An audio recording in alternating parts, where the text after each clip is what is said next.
Over the past 3 episodes, we've been looking at different styles of attachment that are born out of challenging childhood experiences. Today, we're considering the 4th style, secure attachment, which is really the goal that those of us with these other styles are striving for. I remember hearing that about 46% of the population has secure attachment as their primary attachment style. So we want to really explore this one today. Now, this is born out of good enough parenting, I would say. And we want to understand what it looks like so that we know what we're aiming for if we're wanting to experience more of this healthy style of attachment.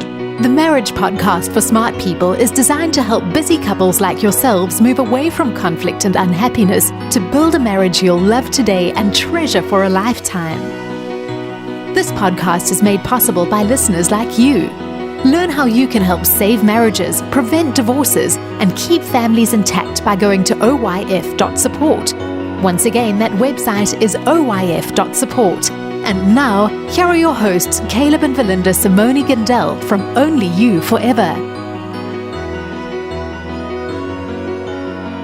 Welcome to the Marriage Podcast for Smart People. If you want to build a thriving, passionate marriage, we have the research, the truth, and the answers you are looking for. We have a benchmark sort of episode for you this week. It's episode number 254 today, and we're going to be talking about secure attachment in marriage. Hey there, before we get started, if you missed last week's episode, we discussed disorganized attachment. It's worth going back and checking out. Also, make sure you hit the subscribe button so you don't miss any upcoming shows from us. And remember to check out our marriage cruise for Christian couples on the web, christianmarriagecruise.com. Departing February 15, we'll be spending 7 days exploring the Western Caribbean and helping take your marriage to the next level. If you're struggling with your marriage, we offer sound research-based advice, and most of all, we offer hope. So let's get into the topic of secure attachment in marriage and what that looks like. Yes. So first of all, a quick note of encouragement, because half of us did not come into our marriages with secure attachment, but it doesn't mean that we're permanently emotionally disabled or permanently hindered from enjoying marriage. Attachment styles can change in adults. Sometimes you'll hear the term, we mentioned at the last of the previous episode, earned secure attachment, which describes the situation where a person has shifted their attachment style. So that means that they've learned to become securely attached to their spouse. And that's really what we're talking about today is this secure attachment. So as you listen, consider the possibilities of how you might shift the way you relate to your spouse, or even begin to shift the way you think about yourself so that you can experience more and more earned secure attachment to your significant other. Okay. Well, I think we started with the other attachment ones, Caleb, with like, what does this type of attachment actually look like in marriage? So what does secure attachment look like? Yes.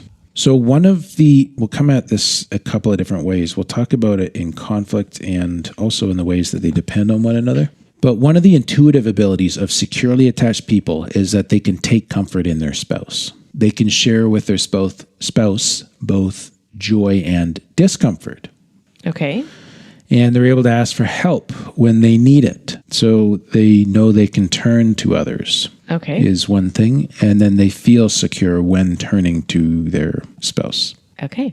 During conflict, they're more able to discuss difficulties in a calm way without needing to raise their voice or getting exasperated. They also do not let conflict formulate doubts about the future of their relationship. So they feel secure while they're arguing. I mean, you can imagine that all by itself makes such a difference, right? Because we're just kind of figuring out this problem between us. I don't have the incredible stakes of, is my future with you on the edge of a precipice as I'm talking about this. Okay, yeah. While I'm trying to solve this other problem, right? Okay. They're able to do that because they trust the security of the bond that they have with their spouse. So when they do get into conflict, they're more likely to see that as just a phase or as a passing temporary experience rather than allowing it to escalate into a question about their future together. Okay. Which is going to create so much more emotion, right? Tied to the conflict. If they have a question about their future together. Yes. Yeah.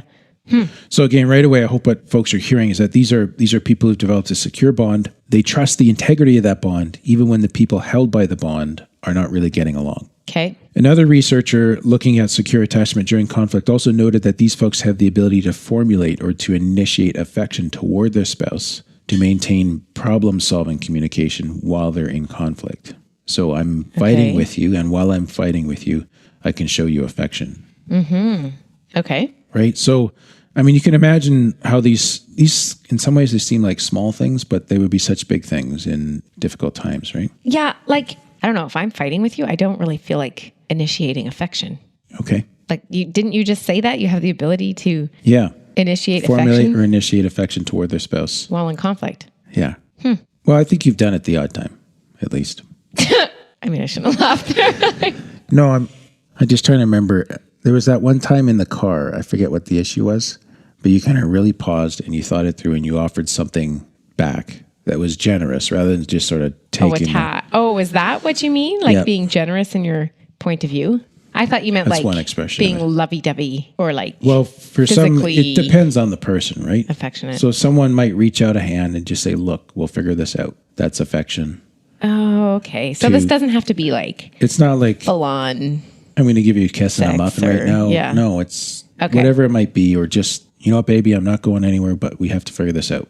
That's affection, right? Okay. So it could look like different things. Okay. But this other part is interesting too, because it really kind of gets to the core of trusting and feeling secure in yourself and trusting and feeling secure in your spouse. And that is that securely attached people are secure in their interdependence. So they feel connected and secure in a wider variety of areas than people without secure attachment. They allow themselves and their spouse to move more freely, to have time alone without questioning or without concern. Okay. It doesn't mean they're necessarily together less, but the security allows a greater freedom to come and go without worrying about or fretting over the security of their bond. So they're more free to move. But in the freedom, it doesn't necessarily mean that they drift apart. It also means that it's enjoyable for them to be together. Right. But they don't have that fear and they're not questioning the relationship when they're not together. Right. They're secure in it. Okay. Right. And they're generally more in touch with their own feelings. So they're able to be more empathic and understanding of their spouse's emotions as well. They're usually very capable of offering support and comfort when their spouse is distressed. So their interdependence is quite robust. It helps when they're together and it helps when they are apart. Mm-hmm. And securely attached folks also tend to be more honest and open and fair in their marriage. They feel comfortable sharing intimate thoughts, including with regards to sexuality, and sharing emotions. Their empathy tends to be more out front and leading in their interactions. Okay. They enjoy doing activities with their spouse. They also enjoy their own space for doing some things separately. And whereas those with anxious or avoidant attachment are less likely to view others as trustworthy, people with secure attachment feel they can depend on others, and they're more likely to perceive others as being trustworthy. Okay. So they generally have a better sense of self-esteem, more positive thoughts of others. A lot of attachment is really about this issue of how I view myself and how I view others. Avoidants tend to be high on self and low on others. Anxious people tend to be low on self and high on others. Okay. Secure or more balanced. They're better able to trust others to sort things out when others let them down. You can trust others to sort things out? No. They themselves can sort things out with other people when other people let them down. Oh, okay. Yeah. Okay. And interesting to know just too how they parent as well. So secure individuals as parents, they're involved, attentive, they're sensitive, they're responsive to their child's needs. They're more naturally able to do things like prepare for pregnancy and birth and parenting. They feed their infants with love and respect. So even just the care and attention to tidy eating. Oh, you mean actually feed them like with food? Feed them. Oh. Yeah. They respond with sensitivity. They use empathy. They're more curious and non-judgmental about their children's outbursts. They use nurturing touch more, like they maybe cuddle or hold or comfort their baby physically. They ensure a safe sleep, both physically and emotionally. They provide consistent and loving care. They practice positive discipline. They balance their personal work and family life better. Now, that sounds like perfect parents. It does, yeah. And I'm worried that kind of over idealizes it a little bit, but they're naturally able to do things like that. Yes. It doesn't mean that they're perfect at it. Do all these wonderful. Okay. And to raise kids with secure attachment, again, we go back to the idea of, I can't remember, it was this episode of the Pearson Good Enough Parenting, which is you're getting this right most of the time. You're having your moments. When you have your moments, you repair them with your child. Right. Mommy shouldn't have said that, or daddy shouldn't have got angry at you. I'm sorry. Okay. Right? So yeah, there isn't the pressure to make it perfect, but these are just kind of they're more likely to default to these kinds of things. Okay. Another study observed that after toddlerhood and beyond, secure parents adopt an authoritative parenting style, which parents the child the child through age-appropriate limits and support because they're more trusting and secure individuals. They'll allow and more easily adapt to their child's growing skills and needs. So they allow the right amount of freedom by balancing that with the child's need to be protected and kept safe. Okay. And so what we're pointing out here is that they're really kind of attuned as parents. They pay attention. They're more able to understand what their child is experiencing and better equipped to provide the appropriate response to what they're experiencing. Okay. Just that sort of paying attention piece is really the attunement. So again, it doesn't mean that you're perfect and you're going to get it right every time. No. But it's just being attuned to your kid. Yeah. I mean, part of attunement is later on you get to see when you missed it and then you figure out how to fix that. Right. Right. Yeah. Okay. Okay. So once again, we do have a bonus guide for our much appreciated supporters. This one is for securely attached spouses who want to help their anxious or avoidantly attached spouse to develop greater self-compassion. So it's a lovely way to connect in the midst of uncertainty or difficulties. And you can get this by becoming a patron of the Marriage Podcast for Smart People. We'll take a quick 60-second break here to tell you more about that. What happens when the fairy tale marriage meets reality? Too often, high expectations lead to disappointment, communication breaks down, and the struggles of day-to-day life become overwhelming, leaving you feeling lost and without hope. Unfortunately, marriage does not come with an instruction manual. Marriage troubles are deeply personal and can take a toll on you, your spouse, and your family. Counseling can be expensive and divorce is very costly. It doesn't have to be this way. Caleb and Valinda understand your pain and frustration. Their mission is to help save as many marriages as possible, and to date, thousands of couples are helped through their weekly podcast. But the most important marriage they want to help save is yours. With a minimum of a $10 investment a month, you gain access to exclusive bonus content and valuable information to help you succeed in your own marriage. Learn more about saving marriages and how you can help at oyf.support. That's oyf.support. You're listening to the Marriage Podcast for Smart People. Before the break, we're talking about secure attachment in the context of parenting. Mm-hmm. Let's flip that now. Okay. So how is this formed? Like, okay, it sounds like you're going to be a great parent if you have a secure attachment. Right. How do you... So how do you become that person? Well, let's talk about how you become that, or how this is shaped in childhood, if we could start there. When your primary caregiver, the main parent raising you, if you will, that's kind of the normal or common, I should say, circumstance. When that person is responsive, warm, loving, and emotionally available to you as a baby and a toddler, you're likely to develop secure attachment. Okay. It helps the baby grow to be confident in its mother's ability to handle their positive and their negative feelings. Mm-hmm. And for that reason, the child doesn't need to learn to develop defenses against their own unpleasant emotions. Doesn't need to learn to shut them down, for example, like an avoidant might. The child feels more free to express what they are experiencing, both positively and negatively. And one of the kind of grandmothers of attachment theory, Mary Ainsworth, she suggested that when a mother was a secure attachment figure, she became a safe haven for the child to explore from. So the child would feel safe and confident to explore the world or their environment, knowing that he or she could always return to the mother for safety. Right? That secure base. Secure base. And babies who are securely attached, they tend to cry less, they cooperate more, they enjoy their mother's company more, and they also grow up to be happier and healthier as adults. So in the last episode, I talked about the situation where a parent leaves the room and then comes back. This is one of the early sort of attachment tests that they did, right? Or studies. And for a securely attached child, when the parent leaves the room, the child is okay. Or if they get a little bit upset, they manage to calm themselves down. Mm-hmm. And then when the parent comes back, the child will run to the parent and reconnect with the parent, and then maybe want to show the parent what they've been doing, or will continue to play or something like that. So they're able to check back in and then venture back out into the world, so to speak. Because they're secure. Yes. Okay. Yeah. And that sense of security stays with them while the parent is gone. Oh. It's internalized because they have the positive belief about their parent that the parent will be there when they need them. And they have a positive view about themselves that they'll be okay without their parent while they're gone. Yeah. Okay. Yeah. So let's talk about how securely attached, because like at the previous ones, at the end, we've been kind of doing, okay, if this is your style, how do you become more securely attached? Yeah. Well, we're securely attached in this episode. So how can securely attached spouses best support their anxious or avoidant spouses? Okay.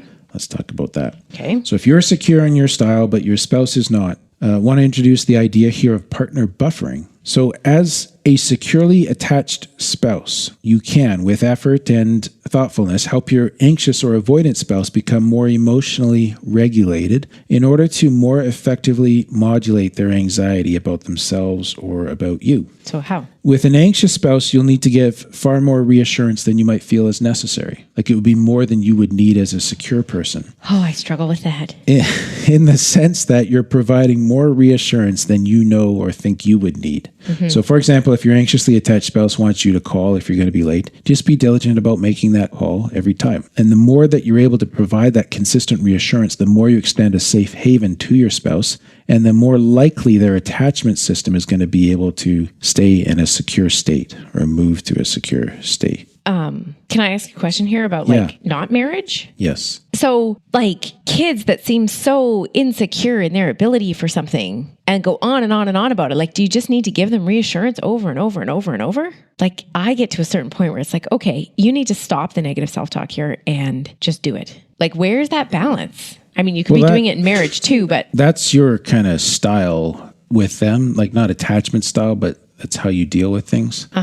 But in a sense, like I think if you're doing that in a caring way, you're still accomplishing the same thing because you're asking them to confront their self-doubt or their lack of by stopping the messaging that's affirming that and then doing the task that's at hand, which when they complete it successfully, I mean, this is often in the context of you teaching kids singing, right? That you see this. When they do that successfully, they realize that they have a skill and they have an ability. So, yeah, I mean, you have seen that in some of the kids you've worked with shift their self-confidence, right? Actually improve it. So yours is a more directive approach than we would use in counseling. yeah. Okay. But I think it's still accomplishing, it's still going down a pretty similar route to what I just suggested, Root. Okay. So, and then with an avoidant spouse, it's about providing the security even when the avoidant has retreated. So this is kind of interesting, right? So learning not to encroach when they need time and space to themselves, but also extending the security to them by connecting or doing acts that demonstrate caring while they're alone. So it's not like needling the person or pestering them, but it's still extending the secure base out to where you are, almost more than making them come in to the secure base. So extending it to where they are. Yes, that's what You said you are. Yes. Okay. But that's what I mean. Okay. Yep. Huh. So think of it as a shift from pursuing towards nurturing. So instead of provoking the avoidance, you're providing connection even when they're defaulting to avoiding. It helps them to learn that they can be connected and that receiving nurturing when they feel like isolating is actually a more attractive option, is a better experience. And it helps them to open up more when they're feeling overwhelmed. And so this is this idea of partner buffering. It's learning to respond to your spouse in a way that fits their attachment style, that it lowers their sense of distress around the connection between you. It offers them a preferential experience, like a better experience, right? And in other words, so then it's basically your rewarding brain circuitry that's triggered in the context of earned secure attachment. So making them feel secure even in their anxiety or avoidance. Is buffering them and can cause them to shift because they now know what it feels like. That security. It's like you're sharing your security with them. That's really cool. Yes. And of course, as we often say, like it's not on you to fix your spouse, but this is one way that you can leverage your own secure attachment to provide a safe haven, to provide a different experience for your spouse so they can heal from their attachment difficulties. Yeah. And again, more on that in the bonus content for today's episode. So we'd like to thank those of you who became a patron between this recording and the previous one. We have Mac. Thank you, Mac. Did you say Mac? Yep. That's the right name. I like that name, Mac. Yep. And thanks to all of you that have supported us for so many months as we do our podcast and continue to publish this show. We are reaching several thousand marriages a week, and we couldn't do that without you. So we appreciate that very much. And we have another one. iTunes This is review. like 3 weeks in a row. That's like Christmas before Christmas. I know. So this one's from the United States. 5 stars. LGKLMFT. LMFT, licensed marriage and family therapist. Oh, this is from Lauren. As a licensed marriage and family therapist, I think this podcast is clear, concise, research, and proven modality based and fun to listen to. I will use it in my own marriage and both refer to it and recommend it to my couples. So that's cool. Thanks for including us in your work. Yeah. Always nice to have a review from a fellow professional. Yes.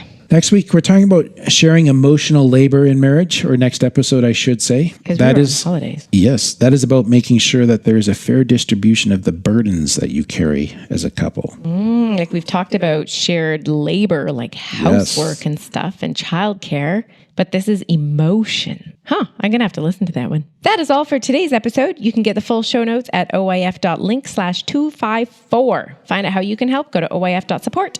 Thanks, and we'll see you next week. Next episode. Ooh, yes. The Marriage Podcast for Smart People is totally funded by listeners who support Caleb and Valinda in their mission to save marriages.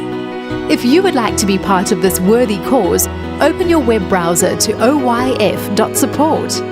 A minimum investment of $10 per month will help restore hope to married couples. Plus, as a patron, you'll gain access to exclusive bonus content and valuable information to help you succeed in your own marriage. Go to the website oyf.support now for more information. Thanks for listening to the Marriage Podcast for Smart People from Only You Forever.